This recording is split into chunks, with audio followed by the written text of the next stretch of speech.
Buenos días y bienvenidos a Iceberg de Valor, el podcast de inversión basado en el Value Investing.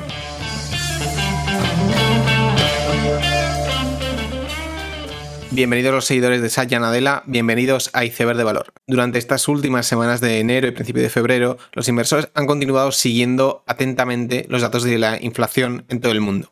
En el Reino Unido, la inflación caía al 10,5%, aunque los precios de los alimentos aumentaban un 17%, ejerciendo especial presión sobre las familias de bajos ingresos. Este 10,5% venía de un 10,7% y un 11,1% en los meses anteriores, reflejando la progresiva bajada de la inflación que todo el mundo estaba buscando. Los precios mayoristas en Japón en enero aumentaban un 9,5% respecto al año anterior, lo cual se sumó a las crecientes señales de tensiones inflacionarias de las cuales Japón parecía aislada hace no tantos meses atrás. Si repasamos esos mismos indicadores en países de Europa Central, que precisamente fue la zona geográfica más afectada por la inflación en 2022, parece que en Polonia la inflación empieza a remitir, en República Checa está descendiendo esa aceleración, pero en Hungría, por ejemplo, la inflación ya se ha ido a niveles del 25% y no da señales de desaceleración. En este contexto son entendibles los tipos al 7% de Polonia o República Checa y el hasta 13% que tenemos en Hungría. Los meses que nos quedan por delante deberían facilitar, al menos ópticamente, las cifras de la inflación, aunque esto ya entra en las quinielas de todos los inversores. En Estados Unidos, el dato disonante en cuanto a inflación ha sido la subida de los precios de vehículos de segunda mano, que si bien es verdad que estos tienen una estacionalidad que les hace subir a principios de año, no muchos esperaban el repunte de estos precios, que también se une al alto coste de los coches nuevos. Mastercard publicaba su Spending Pulse en enero, donde los restaurantes seguían su crecimiento, ventas de joyas remontaban un poco y los muebles bajaban ligeramente con un menos 1,2%. Asimismo, las compras online remontaban a un más 8%, frente a un diciembre donde hubo descenso año a año, debido también a que ahora nos estamos comparando con los meses de Omicron del año pasado. Esta semana publicaba resultados Grainger, el distribuidor industrial americano, que batía expectativas con un crecimiento del 17% en divisa constante y también con una expansión de margen de 50 puntos básicos hasta los 14,4%, también ayudado por el aumento de márgenes brutos. La compañía tiene dos divisiones, una más general, donde distribuye piezas industriales a clientes pequeños, mientras que la división con mejor margen es la de grandes clientes, donde ofrecen servicios y distribución más complejos. Es importante vigilar el impacto de la inflación en este tipo de negocios industriales, los cuales han sido favorecidos en margen y ventas, pero que a pesar de esto esperan incluso expansión de margen para 2023, disipando las dudas que pudiese haber al respecto. Las preguntas en este trimestre han sido respecto al comienzo del año y las perspectivas del sector industrial americano para el año completo, a lo cual respondían que no están notando debilidad en el sector. También presenta resultados otra empresa industrial, Eaton, más relacionada con la fabricación de componentes electrónicos y de transmisión de electricidad. Y aquí también teníamos unos resultados muy buenos y unas perspectivas muy positivas, con un crecimiento orgánico del 15% con expansión de margen. Aquí la división que mejor lo está haciendo es Electrical Americas, que creció un 20% frente a un 18% el trimestre anterior, y donde el backlog también crecía secuencialmente, un dato muy destacable dado los miedos que había debido a los pedidos dobles y triples que habían ocurrido debido a la escasez y los problemas de cadena de suministro en el pasado, haciendo que la cartera de pedidos se distorsionara y tuviese grandes crecimientos en los anteriores trimestres. Este miedo se disipa progresivamente gracias a una gran inversión en Estados Unidos en las redes de transmisión y distribución de electricidad y una ligera pero continuada industrialización del país. Durante estas semanas también han publicado Capco y Skyline Champion, los productores de casas prefabricadas más importantes en Estados Unidos. En las casas prefabricadas ha ocurrido lo contrario que en los barcos, por ejemplo, donde por cadena de suministro los concesionarios han tenido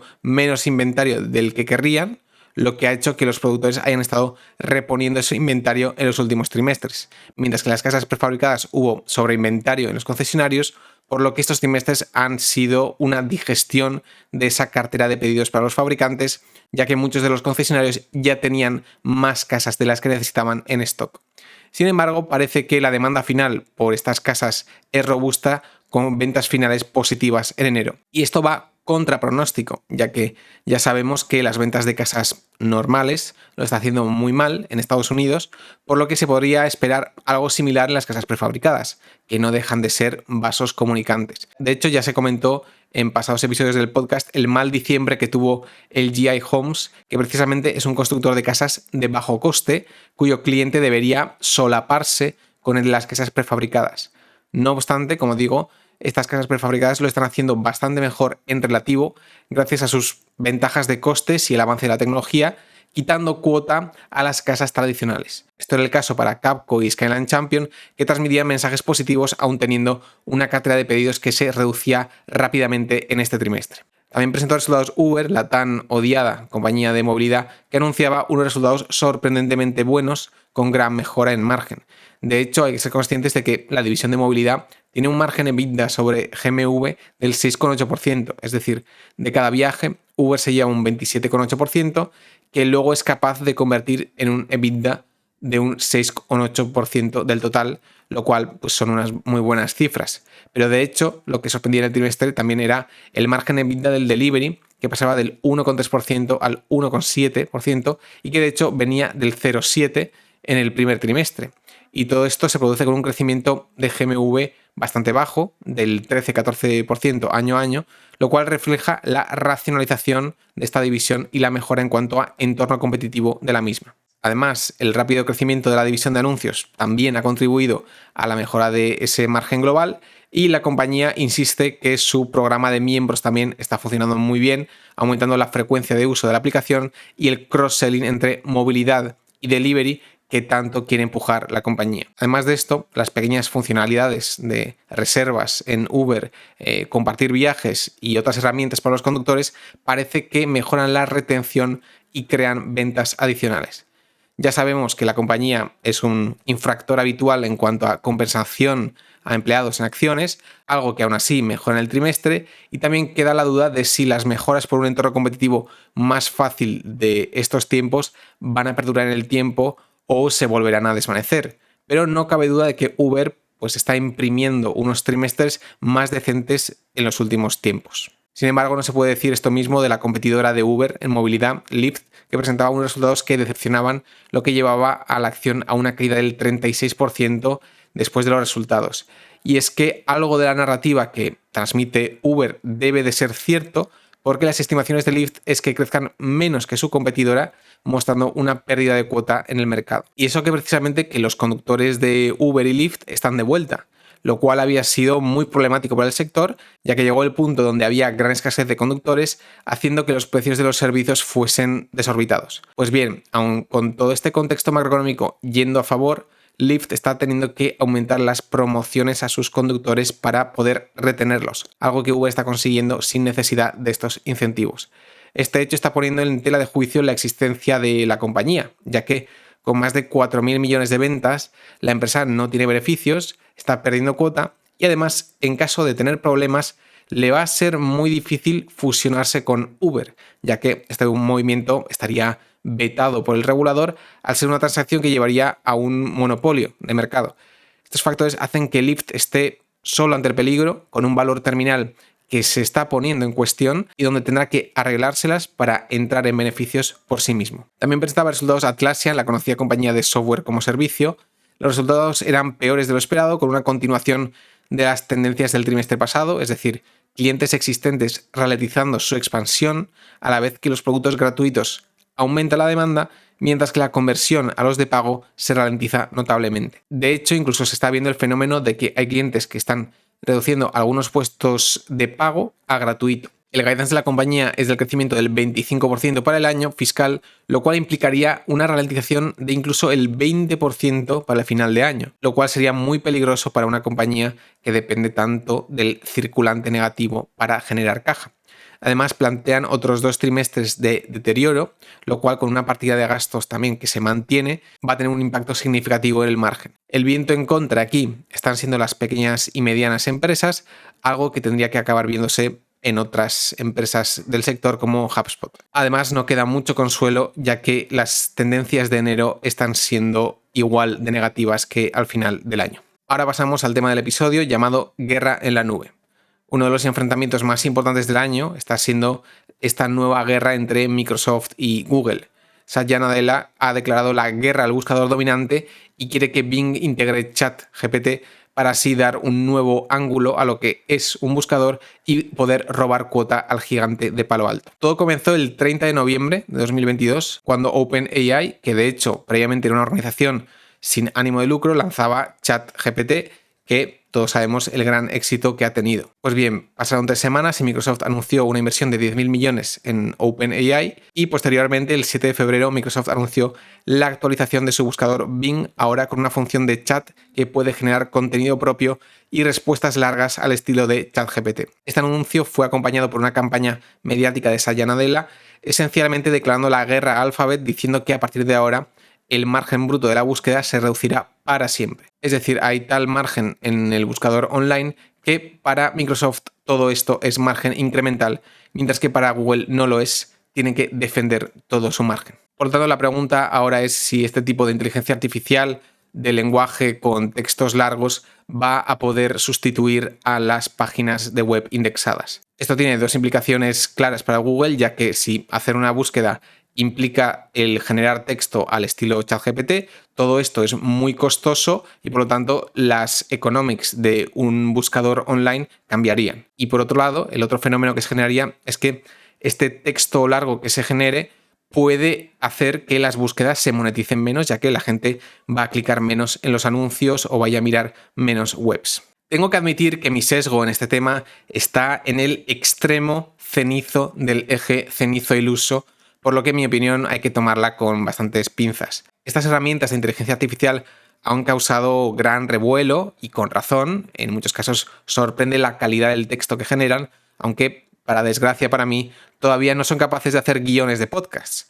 Aún así, me causan muchas dudas la tasa de utilización en el día a día del público masivo que estas herramientas puedan tener. Es decir, estamos viendo un gran auge de su uso y por otro lado estamos viendo este gran uso por una parte de la población que está más propensa a utilizar este tipo de novedades. No queda claro si este tipo de herramientas puede tener un techo en cuanto a adopción, en cuanto a público general. Asimismo, este tipo de inteligencia artificial es más útil en ordenador de escritorio, mientras que en móviles asumo que la utilidad es mucho mejor. Siendo el mercado de móviles de más crecimiento que el de ordenadores de escritorio y además cada vez ser este de una cuota mayor del total de ventas de Google, también parece que es un tema que está más acotado de lo que parece. Igualmente, hay que pensar que el uso de las herramientas de inteligencia artificial requiere cambiar las dinámicas y el comportamiento de la gente que lleva usando el buscador de una forma determinada por mucho tiempo. ¿Este comportamiento se puede cambiar? Sí, pero estos cambios de hábitos masivos no son fáciles de conseguir y además, lo que es más importante, son bastante difíciles de predecir, especialmente si están en fases tan tempranas. Por lo tanto, con la información que tenemos ahora, soy bastante escéptico del uso que se le va a dar a este tipo de inteligencia artificial a nivel de búsquedas online.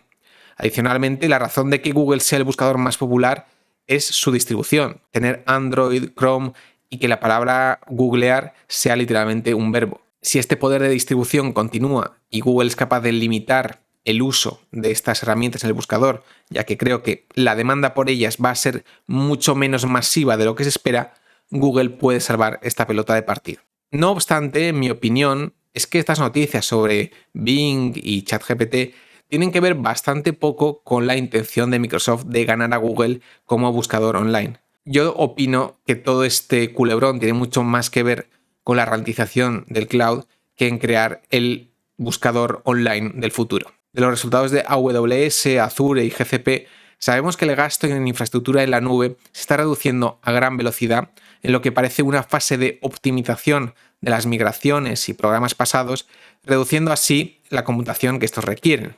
Todavía estamos viendo cifras de crecimiento año a año bastante decentes, pero Amazon ya está avisando de crecimientos del 15% en enero, mostrando que secuencialmente el gasto en infraestructura en la nube está creciendo muy poco. Esto está haciendo mucho daño a estas tres compañías, especialmente a Amazon, y es que muchas de ellas ya habían planificado su capacidad para unas proyecciones de crecimiento que no se están materializando en el corto plazo. afectando ya no solo al crecimiento en ventas, sino que a su margen también. Hay que entender en este contexto la alianza de Microsoft con LSE, donde tuvo que comprar acciones de esta en lo que debe de ser uno de los CACs más altos que existen para captar a un cliente. El hambre por capturar demanda incremental es voraz. Mi opinión es que hay que entender la lucha por el nuevo buscador en este mismo contexto, donde las compañías de infraestructura en la nube se están encontrando un vacío en la demanda que tienen que cubrir de alguna forma y donde la inteligencia artificial cumple ese rol al ser esta computacionalmente tan costosa. Además, para Microsoft, tener un buscador con inteligencia artificial no solo es alimentar artificialmente a Azure, sino también coger la bandera de la inteligencia artificial y ondearla ante el mundo. Y eso tiene consecuencias. Para empezar, ayuda mucho en la captación de talento, ya que todo el mundo quiere trabajar en empresas punteras. Pero, punto 2, y más importante, hace que todas las empresas del mundo se planteen en qué podrían mejorar utilizando la inteligencia artificial. Inteligencia artificial que, como decimos, es muy costosa en computación, que, como no, aumenta la demanda de servicios de Azure, que gracias a ChatGPT y el buscador se erige como la referencia del sector y por lo tanto aumenta la demanda por Azure, como decimos, ya no solo por Bing, sino por todas las empresas del mundo que quieren implantar la inteligencia artificial y no quieren perderse este tren.